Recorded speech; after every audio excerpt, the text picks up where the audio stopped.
So, welcome everyone. I'm here with Hugh. Hello. Hugh Anthony. And we're going to have a conversation. We're going to find out what it's all about. Hopefully. Yeah. So, how you doing, mate? You alright? I'm alright, Sam. How are you? I'm very well, thanks. So, to get started, just ask you to give a brief introduction and sort of some life events or what's happened on part of your journey to coming to where you're at now as an ethno-nationalist. Yeah, so Hugh Anthony. I host the show Prioritise Britain, where I go over the news, I give a rundown, do a bit of entertainment as well, crack a few jokes. I'm a nationalist, I'm a very staunch nationalist. I believe in my people, my tribe, my country, my ancestry. I believe in the prosperity in the future of my tribe, and that's what I'm mainly focused on when it comes to my politics. Where I got to this point, I mean, I used to be a libertarian, so I've always cared about human beings and the sociology behind them and the psychology behind them. I used to quite enjoy understanding individualism and the way in which people behaved. And then as that developed, I became more conservative with my life events, such as witnessing degeneracy, witnessing a lack of homogeneity in society. I mean, growing up in schools, colleges, even university, where it's so unhomogeneous and people don't get on with each other, and everybody's primary motive is driven by selfishness, greed and degeneracy. It made me realise that the path that our society is currently on is self-destructive. It's kind of like a relationship. When you've got a relationship with something, you can't just work for your own interest, you have to work for the interest of your partner. And if your partner is your nation and your tribe, you can't just work in the interest of yourself, because then you're going to be forgetting about the people that you're supposed to represent. So if you're not representing your people and they're not representing you, you're going to break apart. And the breakdown of those kind of things comes to this isolation almost, like this isolationism and nihilism of human beings where, when they're on a path away from all else and their only goal is their own self-pleasure and endurance, you feel abandoned, and that leads to the destruction of nation states and ultimately the collapse of society. Yeah. And I know I've had an interest in libertarianism and individualism, and I know a lot of libertarians say stuff like the individual is the most oppressed minority and stuff like that. And I think one of the pitfalls of libertarianism is, like you say, that staunch drive to be, a self-seeking individualist and it's problematic, isn't it? You know what I mean? Yeah. I mean, I think the biggest difficulty when it comes to individualism, I mean, if you want to view it from like a biblical point of view, you're given a role as an individual within a group.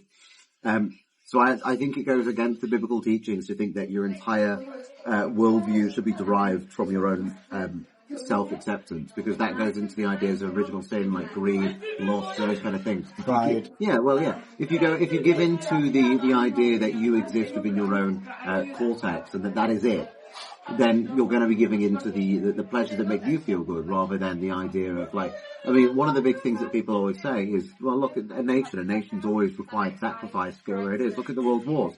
When they went off to go and fight in the world wars, they were not going there for their own self-preservation, otherwise they wouldn't have fought, because they wouldn't have wanted to risk their life, but they did it because they were looking at a future for their people and their nation, because the most pride that you could have is to die in honour of your nation. And it was that kind of like, it's the disconnect we've had now in the last 80 years where there is no honour in nation anymore. People find honour in their own self-importance.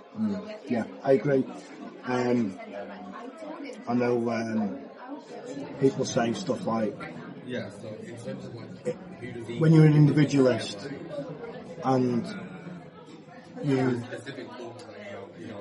looking to look out for number one, people say, oh, well, it is in your self-interest to go and defend your nation. It is in your self-interest to do these things, which is true. But I think when you're a really strong individualist, your focus isn't necessarily on a bigger picture, is it? Do you know what I mean?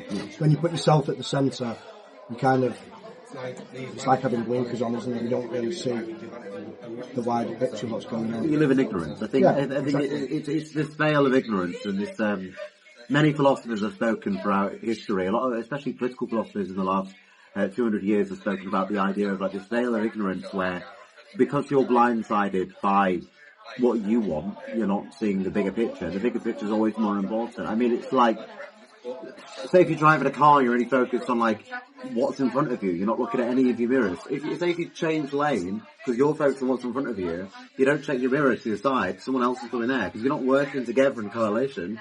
You're going to end up crashing. You're going to end up causing a bigger scene. Like, this is why I'm saying that although individualism feels good, and it's a feel-good factor because it's a pleasurable factor. Although it feels good in the long run, what it's doing, I mean, look at society now. We're not homogenous, nobody's getting on, there's ethnic wars, there's religious wars, society's completely corrupted by big foreign influence and monopoly and money and all of these things. That's all a byproduct of long-term individualism breaking down and not seeing the bigger picture. Yeah. So, you're known for being an ethno-nationalist.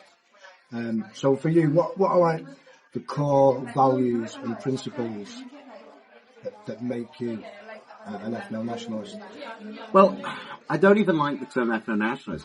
That's why I call myself a nationalist, because nation comes from the Latin word which means is natia, which means to be born of an origin and a tribe. Yeah. So I see that a nation is built of that original tribe. It's not built from people coming in and getting a legal documentation saying they're part of it. It comes from your blood. It comes from your ancestry. So I guess that the core belief in that is that as a nationalist, my people, my tribe is at the forefront of every decision that should be made in these lands. Just like I believe, and this is what I don't think people realise as well, although I'm a nationalist or an ethno-nationalist for the UK, I'm an ethno-nationalist everywhere in the world. Every country should be represented by its native people, and if it's not, the long-term effect, it will collapse. Yeah, I agree. And what I find interesting is when you look at the ethnicity of England and Wales, Ireland, Scotland, the British Isles in general, and you start moving back through history, like we were talking before, there is quite a wide variety of various ethnic groups that did migrate into the British Isles various points in history. You know, the Angles, the Jutes, the Britons, the Celts, the Vikings, the Normans, you know, all these people that have migrated from various parts through Europe, you know, fruits from the east, and, you know, centred themselves in the British Isles. I kind of see it as like the best that Europe and some wider places would have to offer, and that they've centred themselves in the UK, and then that over however many centuries has formed what we now consider to be, you know, the British people. Do you know what I mean? Yeah, I mean, so I think people get confused. I mean, people use that as an argument when they go, well, you must accept migration because you're made up of different migrants. Now, the migration into Britain mainly comes from one little circle up in the northwest European continent. And there's a term that nobody understands, and that's ethnogenesis. It is the creation of an ethnic group. The birth of an ethnic group. Through the mixture of other ethnic groups, through generation after generation after generation, to birth that ethnic group. So, I mean, the English people are the Angles being the Anglo tribes that came up from the northwest Europeans that merged with the Celts. And then over time, because they've been merging for thousands of years now, the ethnogenesis has led to the ethnic group of the English. And this is what people don't realise. It's kind of what I was getting at with, you know, when I saw all these different groups that have converged on the UK. So, I guess that leads quite well into the next question, which is, what historical events do you think have shaped the British ethnic identity? So, I mean, you've got the Norman invasions where you've got the Vikings, and the Vikings came up and, like, there was slight infighting. What that mainly did, what people don't realise, is most of the invasion to the UK didn't remove the ethnic group here, it pushed the Celts upwards. I mean, that's why a lot of Scottish, and I have quite a lot of Scottish blood in me, a lot of it is Celtic, because we were just pushed upwards. And then you've got the Angles that came up, the Romans. The Romans didn't necessarily affect the ethnic group that much. This is a big misconception when people say, the Romans completely changed England. No. the Romans shaped the cultural aspects of England, and it built things like the infrastructure and the political side of it, but it did not shape the genetic side of it. That is the big difference. So, I mean, you've got all these different events and invasions, but what people also fail to realise is that most people in the UK carry large amounts of their ancient Britain DNA. Most of us will have that inside of us, because our ethnic group has not really changed that much. In fact, our ethnic groups have been here for so long, you can literally find ethnic distinctions between certain areas of the UK. Yeah. I mean, for example, they argue down in Cornwall that the Cornish people are their own ethnic group, their own people, because the distinction's different to somebody that's like from Manchester. Yeah. So I mean, that's how long we've been here. And this is why I try and argue with people that modern day migration is very, very different. In fact, it's extremely unnatural. Because the natural migration is people going across in one area from one channel to another channel over thousands of years. Very, very small amount of migration. Not jumping on a plane from hundreds of miles away, flying over and bringing your entire family, and within 80 years changing the country's demographic by almost 30% to be completely different to the native demographic. It's very unnatural migration. Yeah. I think it's interesting that you mentioned Cornwall, because I know you say Cornwall, I can't remember what term was used in the Bible, but you say it's mentioned in the Bible, don't they? And I don't know how to pronounce it, but the Scythians or whatever they were called, they were allegedly linked to like the tribe of Dan. They were great seafaring people, and they supposedly traded like copper and tin with the Cornish, and an element of them allegedly settled there, do you know what I mean? Yeah. Which I find interesting. I mean, there's that. It's the teaching that because of the 12 tribes, when they all split off and were expelled from the land of Israel, it is one of the theories that we are one of the tribes of Israel. We are one of the chosen people, and that's why we came up with it. Yeah, it's interesting. I've looked into it a tiny bit, but I've not really delved into it. There's a lot of stuff about it, which is really interesting. Like I know, sort of the mythical character, the Queen Scotia, Scotland. Yeah, I think so. She's like the legend. She was allegedly from Egypt. Yeah. And they had this stone, which is allegedly the stone that Jacob rested his head on when he slept in the desert. And now that stone, it's been moved into back to Scotland now, repatriated into Scotland. But when they have like a crowning ceremony, it sits under the throne, like when Charles was it the coronation, is that the right term? Or when he was crowned, the stone sits under the throne. Mm-hmm. So it's interesting. It obviously holds a lot of importance in some sense, but it seems it's largely based on a lot of mythology and legend, which has obviously got some truth in it. But yeah, I mean, this is the thing. It's like, even when it comes to like St. George and whatnot, people like to use the argument, well, St. George's cross came from the patron saint and he was Turkish and that kind of thing. It's like, look, we're not Palestinian. Yeah, well, fuck crap. Well, I'm not denying that there are people that have come into the UK throughout history, and like very rare figures would have been from somewhere else in the world. What we are saying is they're not the native people. The native people, they've been in these lands for thousands of years. And so it's like, when we're talking about our native group people, they think they're so smart. It's just a very cocky answer. Well, you're a bunch of ethnic groups. That's just not really that true in modern day, because we are an ethnic group. Yeah. Like, stuff like, Jesus was a refugee. He was a refugee because the king of the Jews at that point was killing his babies because they heard the firstborn. They heard that the Messiah had come, so they were trying to do it. So by a divine intervention, he was brought to Egypt to keep him alive, away from the murder of the king. That's what people think. Jesus was a refugee. It was a protection from a divine ruling because he's the Messiah. I know it's a cop out, but it just makes me giggle. Like, you know what I mean? So a big topic that people talk about, the left talk about, they're going about colonialism. And how awful it is.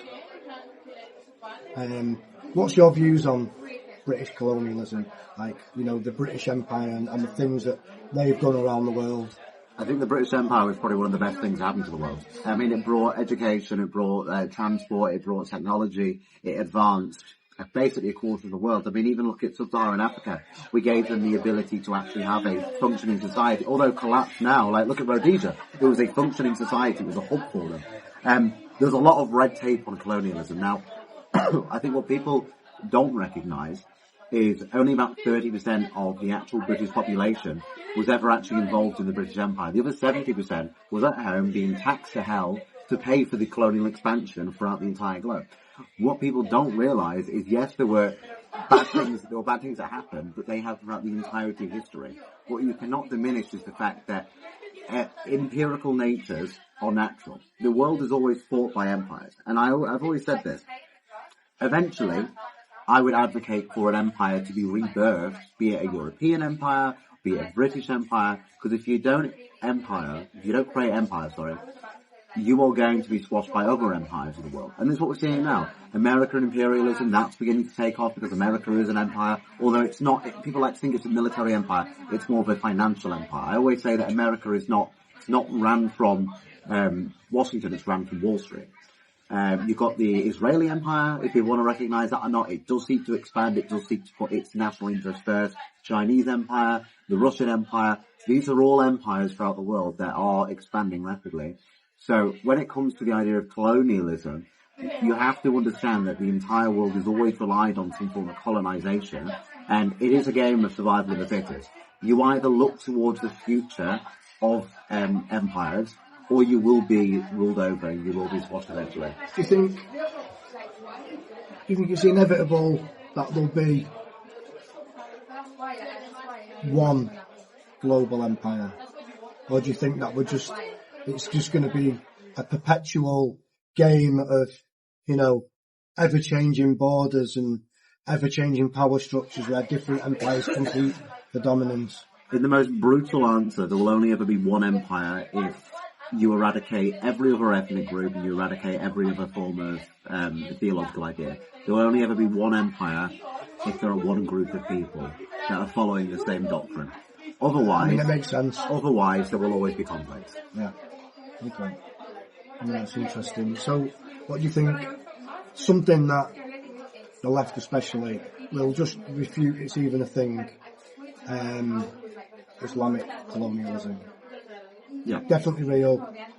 Definitely happening.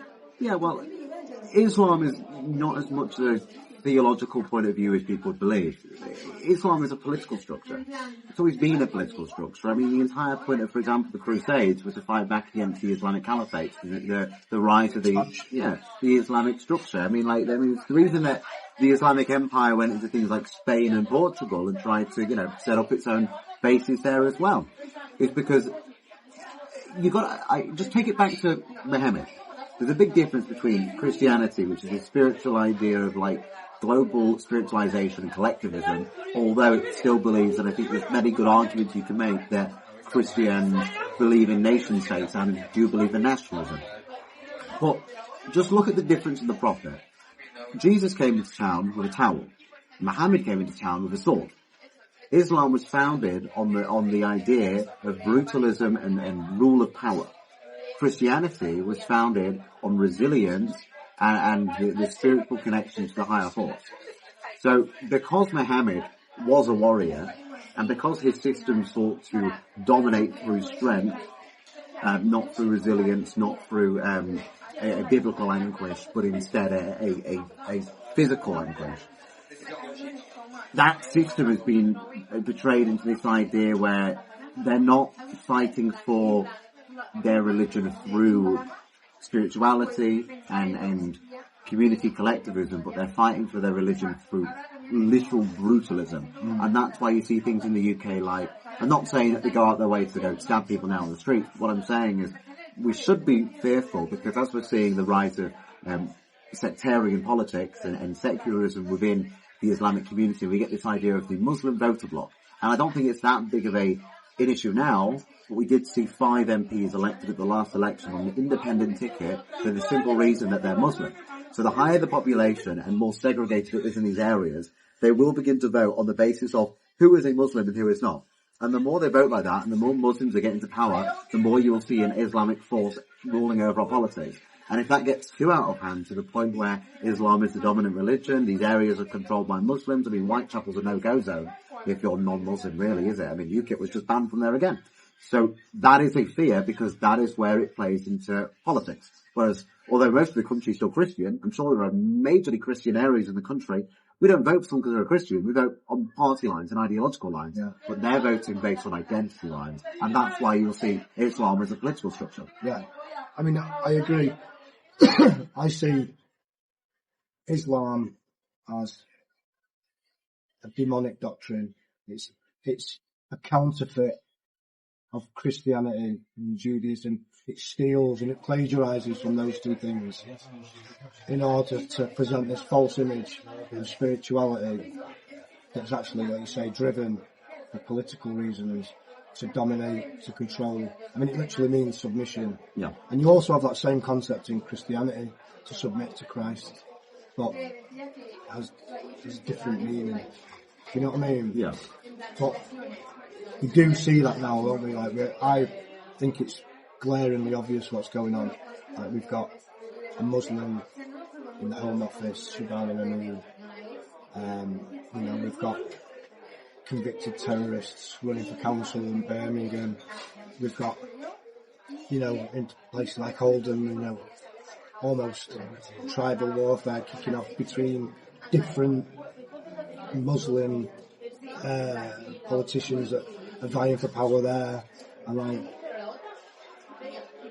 you know, these people, when they're going to vote and they're going to work in the interest of their own people before ethnic people of Britain are even given any consideration. As far as I'm concerned, that's obvious.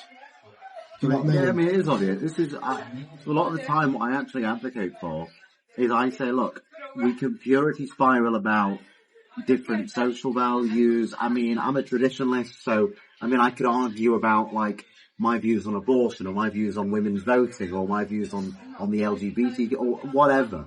But we have to recognise that at the very front of all of that is our ethnic root. So we can argue about social values, but what difference will it make when our ethnic group is depleted, we're a minority and ruled over by foreigners? None. This is why I'm saying that the white native people of this country, they have to begin to vote based on their identity for somebody that's going to look out for our native people above all. And this is why I say things like discrimination is a moral good, because we should be discriminating based on who we are. It's not a hatred of these people, but the Muslims do it. They discriminate based on who's a Muslim and who's not. Why should that's not frowned upon? No, well, it's seen as a good. It's seen as conservatism for their people. It should be This is why conservatism is such a flawed ideology in modern day, because we're just conserving the status quo at this point, which is ridiculous. Yeah. We should be conserving our people, our ancestry, our land. And if that means being perceived as Islamophobic or racist or whatever, because we're voting on ideology lines last, but identity lines first, that's why I say everything is identity politics. If we're voting for a person, that if I came into power, and you can disagree with my social values, my fiscal values, whatever, and I said, I want to preserve the white native people of this country, that is it. If we were to vote based on ideological lines, because we're still a democracy with first past first, whatever, because most of the constituencies are still white dominated, it's just mainly the cities where we see these big foreign populations. We'll win on a landslide, and then you can easily start rolling back on these things, and maybe it'll take 10, 20 years to roll back on it. At the end of that, that's 10, 20 years of having to reverse the amount of migration for the benefit of your people, and then you can start voting on ideological lines. Oh, we disagree about, like, privatisation or nationalisation, sure, whatever. But why does that take dominance and precedence over the fact that our people are going to be a minority in our own country? And what disturbs me is that you get a lot of ethnically British people who have bought into the idea that it's somehow inherently bad to be white, ethnically British, you know, ethnically Irish or Scottish. That it's somehow, because of things like colonialism and slavery, that we are somehow inherently bad, and it's alright for minorities to preserve their culture and have pride in their culture and their heritage, and but when we do it, it's a problem. Yeah, I mean, so this mainly comes from the end of the World Wars, with the breakdown of nation state. Because the Jews were persecuted, now we have to look back, and it was the Europeans that did that against the Jews. So since then, the destruction of colonialism, the fall of the empires, the persecution against the Jews, all of that has led to the idea that nation states are bad. We saw the rise of the EU, which took away the idea that we're all nations. We saw the rise of things like NATO and the UN. the idea that we should all work together and be nice guys. But that only ever affects white countries, and it's only ever affected white countries. And it's this idea of like, it's like white guilt. Like people feel like, oh well, I have to feel bad about my identity because all these people were persecuted and whatnot. And like, look, this is what people don't realise as well. When it comes to a lot of the things like the empires, a lot of the slave trade, a lot of the slave trade owners were Jewish. They're not white, they're Jewish. The first slave trader into America was a black guy who bought another black guy and then used that black guy as a slave. This is not a white-only exclusive. I said to you earlier, a lot of the Irish were slaves. Yeah. The Irish were sent over to America to build up parts of America. A lot of New York was built by the Irish. That's why you see tons of Irish bars there and big Irish culture in America. Our history has been wired since the end of the World Wars to go white people bad, goy, goy, goy, white people bad, that kind of thing. It's not true. Yeah. So do you think that this, like, white guilt, do you think that it's, and I guess I already know what your answer might be by what you just said, but like, do you think it's just emerged naturally as a consequence of what's happened throughout history, or do you think there's some driving force driving that idea? There's a driving force. Of course there's a driving force. I thought you might say that. Of course there's a driving force. It is globalization of everything. Everybody must now get on as like best friends. Like there's no difference between black and white people or Asian people or whatever. We're all different. We're clearly all different. We look different. We act different. We culturalize different. We build societies different. Of course there's a massive difference. I mean, you've got things like Marxism, which came in. Marxism was an ideology created in the early 20th century that sought to break down social roles and social cohesion by saying that we're all just one collective. Now, this is my issue with things like that. These are very left-wing ideas. Is that more of a class struggle rather than a difference between ethnicities? They try and make, I mean, we were speaking to a student earlier that went, money's the root of all problems. And he was like, well, it's social inequality. No, it's not true. Just look at Africa, for example. A lot of Africa, throughout history, has killed each other, not because of financial differences, but because of tribal differences. Look at Nigeria. There's two different tribes there who call each other blood enemies, not because they have different amounts of wealth, but because by nature they own two different tribes and they are different people. That's how society works. It's not necessarily just money. I do think money plays a factor into it, but it's not necessarily just money. So I mean, we've got things like the Frankfurt School that gave these ideas like Marxism and liberalism and this critical theory. Yeah. It's this idea of like this radical individualism, because the left wing, what we call the left wing, they like to pretend like they're about collectivism and communism and all of that. That's not true. They are radical individualists. We are the collectives. We want a nation. That's collectivism. The left wing seek to break down the natural human formation, and they seek to live as individuals, living among other individuals. In this constant state of revolution. Yeah. It's like permanent upheavals, permanent turmoil. And that's why it's a fallacy, because they're not going to get on with each other, because you're still forgetting that human beings, by nature, have individualistic points of view. It's why things like greed, lust and pride are original sins. By nature, we have these effects that if you're trying to ignore and you're trying to redefine, you're getting nowhere. I had another question, another statement to say there, but it's just gone out of my head. I was going to, gone anyway, but let's see what else we've got. So, with all that said, we're currently living in what's termed as a multicultural society. And in relation to your ideas of nationalism, how multiculturalism impacts your ideal society in the future, how would you view it? Well, I view also, people think I'm a bit extreme with what I say, but look, my point of view is very simple. We need radical policy to prevent my people from being a severe minority in this country. I think at minimum we should be 95% of this country. And until we are at a point where my people's future is secure, my position will stay the same, where I'm radical in those positions.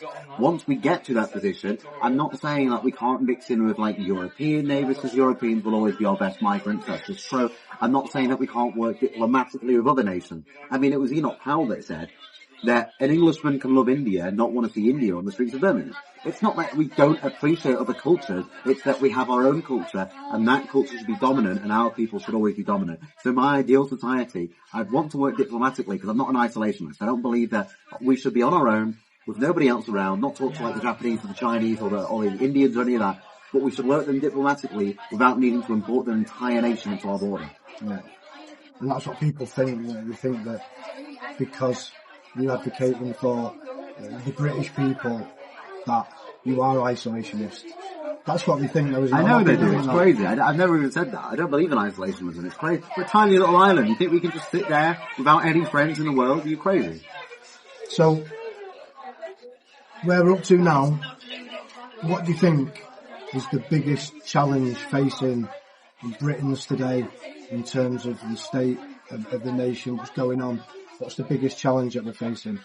The lack of identity. Again, it goes back to the idea, as you said, white guilt. It goes back to the idea that nobody understands tribalism. Nobody's working as a collective. Again, we are the only people. I mean, it's literally, statistically in America, there was a report, I think it was 2023, where they came out of a report, it was showing like how races view each other. White people view everybody the same. Every other race views their race first and every other race last.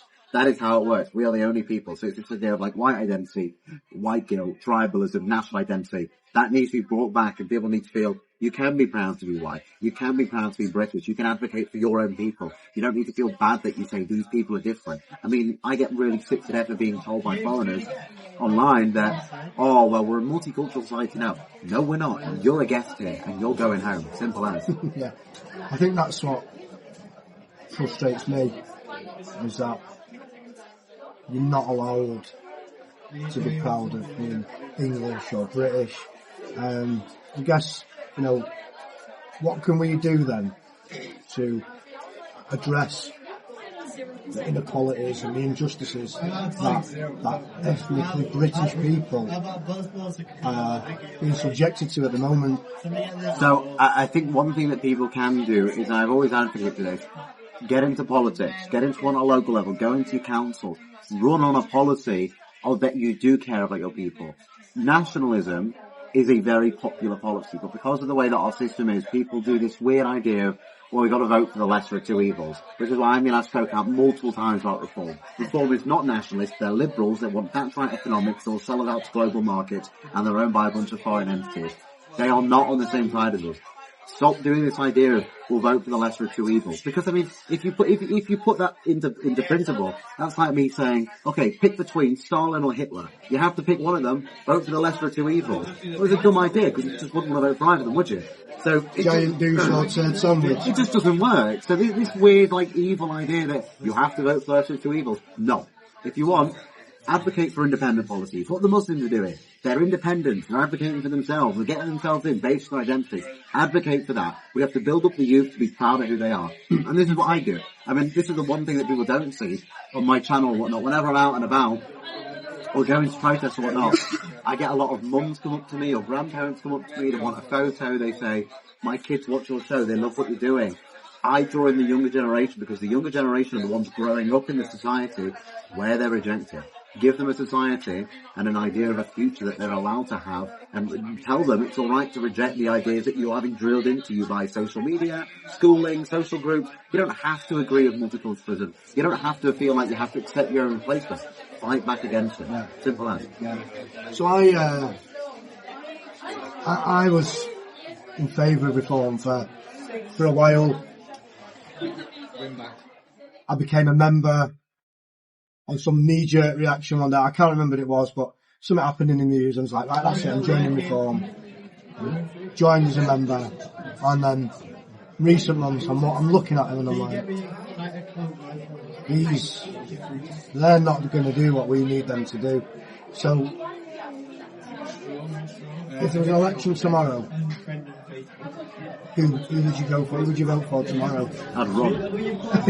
Well, there's, in my opinion, there's no one right now. No one that I consider that's big enough or popular enough to stand a chance. Yeah. Anybody that, if somebody was to go into politics and start a party right now, if Rupert Lowe was to do it, I'd back him all the way, straight away. Everyone's waiting for him to step up, aren't they? And I think he will. But it'll be Rupert Lowe. But if it was an election right now, the choices that we have, I'd run. I'd vote straight away. I wouldn't vote, or I'd do it myself. At the moment, as it stands at the moment, I'm not voting. Yeah. That's where I am at the moment. But like you said, I think Rupert Lowe has said don't worry, by the time the next election comes round, there'll be an alternative for you to vote for. And I'm hoping, I don't know if he's going to step up and join Advance. I think he's been invited to join them, hasn't he? Yeah. Or whether he's going to start his own thing, but I do like Rupert though. I mean, he was the only one who said it on his Christmas message. He went to the young white men out there that have been, feel like you've been dismissed. I'm here to give you this message and it's for you and I want you to listen. He was the only politician to sit there and he said to our native people, the disenfranchised young white men that do make up the core amount of like the political ideology that goes around now in the young field, he spoke directly to them. That is the only politician that has dared to do that. That's the man I would like to support. It upsets me when I see him talking in the House of Commons and, you know, he makes these statements and he's got the courage just to say it how it is. And like, the audible gasps and the shock that you hear reverberating around the room and he says it how it is. I find it truly disturbing. It's upsetting because, you know, these people